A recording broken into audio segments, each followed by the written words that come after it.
Thank you. My name is Daniel from Market Science. I think we are pressed for time, so I'll not take up much of your time in relation to what has been said.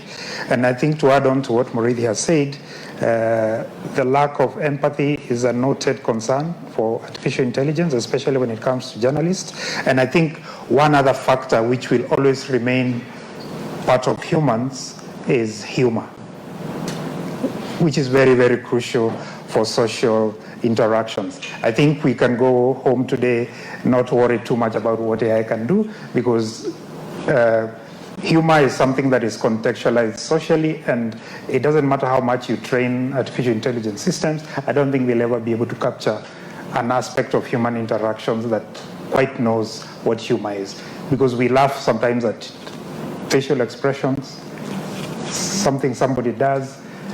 AI will never be able to generate that.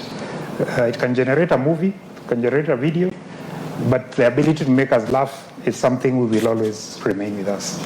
I just needed to give you a comforting thought to make you leave the room having that. I think this is part of awareness and literacy in terms of impact assessment in the deployment of artificial intelligence. This is something all countries are looking at. The European Union went the way it did. The Americans don't like getting in the way of technology companies. We perhaps may have to straddle the two, and we are perhaps straddling the two as Kenya, and we will come up with something as time goes on. But what is interesting, from a legal background, and what I find is that whenever there is harm, Murithi talked about data protection, people talk about do no harm. The question is then, what governance structure do you put in place to prevent the harm? Either to prevent the harm or to provide what you'd want to call compensation for when harm occurs. I think that's a question that sometimes we need to ask. We listened to Ambassador Thigo earlier. He talked about safety and security. These are aspects about the deployment of artificial intelligence. There's fairness, non-discrimination, and diversity. The question is, how are these going to be enforced?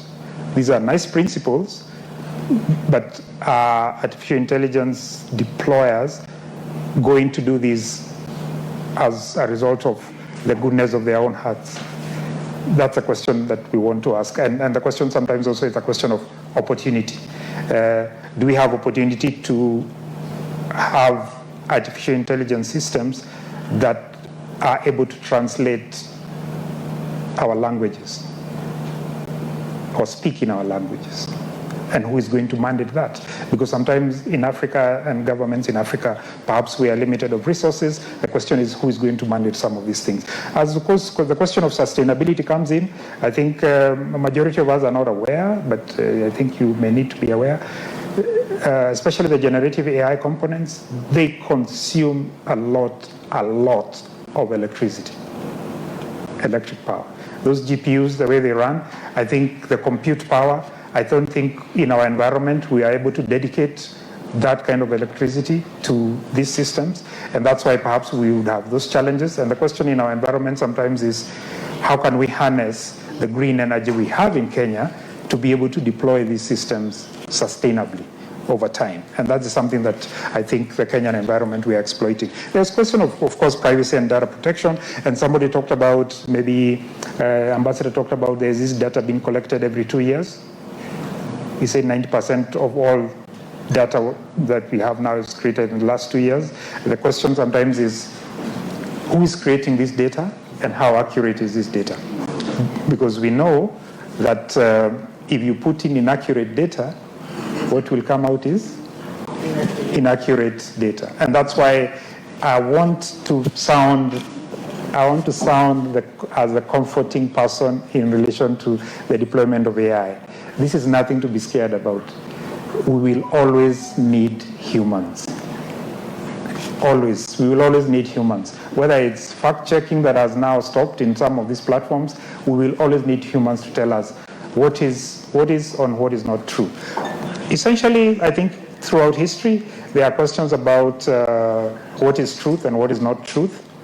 Maybe if you look at your history books, some of you now, maybe you read other accounts of what actually happened, and you realize for a long time that we have been consuming misinformation for over 40, 50 years. If you want to know about the Mau Mau, perhaps you shouldn't read a book about Mau Mau written by a colonialist researcher.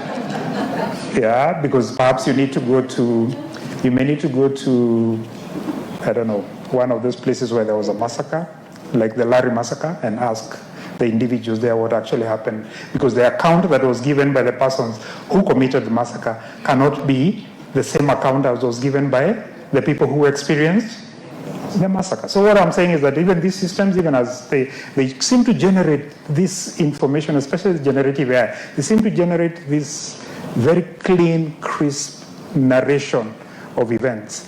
Yes, and that's why I'm saying the human intervention will almost always be needed.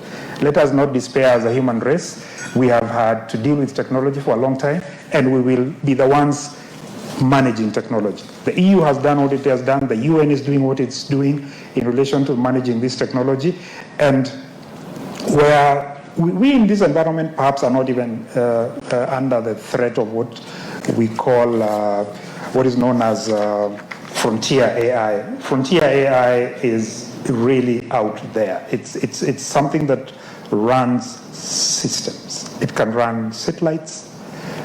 It can run railway systems, things like that. So we're not there. And the environment we are in now is to say, and me being from a legal background, is that the way the world is looking at these things is that we can have principles, we can have guidelines, but eventually we will have to have international cooperation and say, for instance, that some aspects of AI cannot be deployed. And that has to be, I think there has to be done in law. So mine is to wish you well, and mine is to comfort you that there will always be room for human beings, irrespective of what AI is currently in this space. Thank you very much. Let's appreciate Mr. This has come with some comforting news, comforting words that